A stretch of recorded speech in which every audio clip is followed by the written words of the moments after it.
شیخ و مریدان ظهر هنگام در بیابان سفر میکردند. ناگهان شیخ دید کوه ریزش کرده و ریل راه آهن را بسته است. قطاری هم از دور می آید. شیخ مریدان را گفت همه جامه ها را درآورده آتش بزنند و جلوی قطار بروند تا آن را متوقف کنند. راننده قطار به زعم اینکه اینها رازن هستند بر سرعتش افزود و با حد اکثر سرعت به کوه کوبید. شیخ گفت بنا نبود چنین شود. در همین حال مریدی را دید که جامه‌اش را نکنده و آتش نزده است. گفت کودن تو چرا لباست را آتش نزدی؟ مرید گفت یا شیخ، اولا کودن خودتی و 7 جد آبادت، ثانیاً آن که در داستانها خوانده بودیم شب بود و تاریک، الان سر ظهر است. و چنین بود که شیخ ضایع شد. ناکس خب کاش صاف میگفت تو که مقام عظما کودنه ضایع هم شده، ولی اینطوری قطار نظامو نمیکوبیدی تو کوه که. شکست طرح بازگشایی کرونایی میخوای بگی اون یه طرف، اینجوری تو بوق کردن تو هم یه طرف دیگه. آیه دکتر من منظوری نداشتم، شما میتونین تعبیر خودتون رو داشته باشین، ولی من خودم جز ضایع شده های نظامم با این اد و اطوارا که حاجی روحانی در میاره. نه به اون اولش که حاجی روحانی ناز میکرد واسه مقام عظما که من رئیس ستاد مبارزه با کرونا نمیشم، و نه به الانش که نمیذاره چرت و چولهاش جلو دوربین هوا بگیره. این رو کی مجبور کرده هر روز راجع به کرونا حرف بزنه؟ روزگار مجبورش کرده. به مشنگه تو مجلس جشن گفتم پاشو برقص، کلی ناز کرد که نه و خجالت میکشم و اینا، اما همچین که بلند شد دیگه با وساطت بزرگ فامیلم نتمرگید سر جاش تا بالاخره متوسل به زور شده. خب مگه مجبور سر چیز تخصصی که سواد میخواد حرف بزنه که اینطوری خودشو کل نظامو ضایع بکنه؟ عظمای بدبخت یه مشکلی داشت، اینو گذاشت اینجا. قرار بود با 4 تا جمله تقلبی از این طرف و اون طرف قضیه رو راستوریس کنه، ولی خب کسی که هیچی حالیش نباشه تو تیواری هم نمیتونه حفظ بکنه. ولی اون ابوی همیشه میفهمودم بزن بهادر، عرض میکردم بله میفهمودم مشنگه افه ساعت سازی اومد. باباش گفت بیا ببین ساعت من چشه. مشنگه ساعت رو یواشکی برد بیرون پیش ساعت ساز. ساعت ساز نگاه کرد گفت به بابا بگو که موتورش خرابه. مشنگه اومد خونه با افه و جس گفت بابا موتورت خرابه، ولی تو که موتور نداری، تو 206 داری.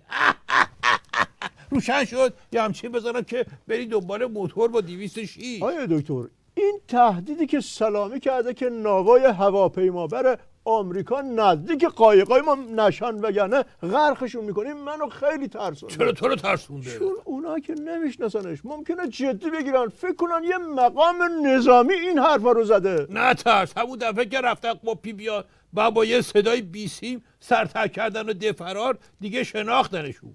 مرحوم ابوی همیشه میفهمودن بزن بهادر، عرض میکردم بله میفهمودن مشنگه روداری کرد گرفتن حسابی زدنش. بعد بلند شد گفت جرأت شو دارین همینجا وایسین تا برگردم.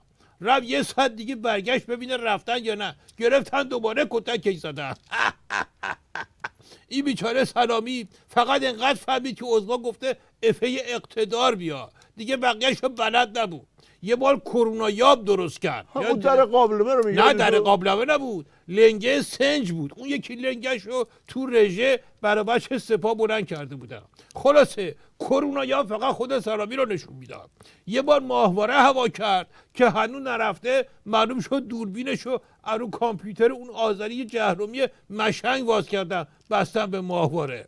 بعدم این پشه مست که میره جلو کارخونه پیف باف عربده میکشه با اون قایق دوزاریا رفت ناو هواپیما بر تهدید کنه.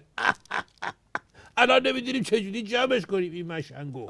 یعنی کلن طور ضایع کرد که اگه دست عظما بیفته تکه بزرگش گوششه. آره یه مدتی نباید آفتابی بشه دور بر عظما. مرحوم ابوی همیشه میفهمودن بزن بهادر، عرض میکردم بله میفهمودن بابایه به بچه مشنگش گفت اگه فردا امتحانتو خراب کنی بچه من نیستی. فرداش بچه رو تو کوچه دید گفت امتحان چه خبر؟ بچه گفت ببخشید شما به جا نمیارم. یعنی الان یه طوری شده که عظما فقط باید یه جوری از بدبختی ضایع بازیای این خلاص بشه که فرصت بکنه به بقیه بدبختی های خودش برسه. مرحوم ابوی همیشه میفرمودن بزن بهادر. عرض میکردم بله، میفرمودن که راننده تاکسی بی‌عصاب پای تلفن با خانومش دعوا شده بود. گفتش که باشه دیگه، خفم کردی، بذار این الاغو برسونم بعد میام. دکتر یادش بخیر یه موقع اینجا بودیم، ظریف تو بالکن ور دست کری و میساد و دل میداد و قلبه میگرفت. بعد شد با خروج آمریکا از برجام مشکلی برای ما پیش نمیاد. بعد شد اروپا هوامونو داره اینستکس را میندازه و اون خانومه از ایتالیا میاد سلفی میگیره که چند تا سر و دست و پا شکسته تو مجلس برام گذاشت. بعدش بالاخره میاد به کمکای اینا به اون میکنن که کمپین ضد تحریم را بندازیم.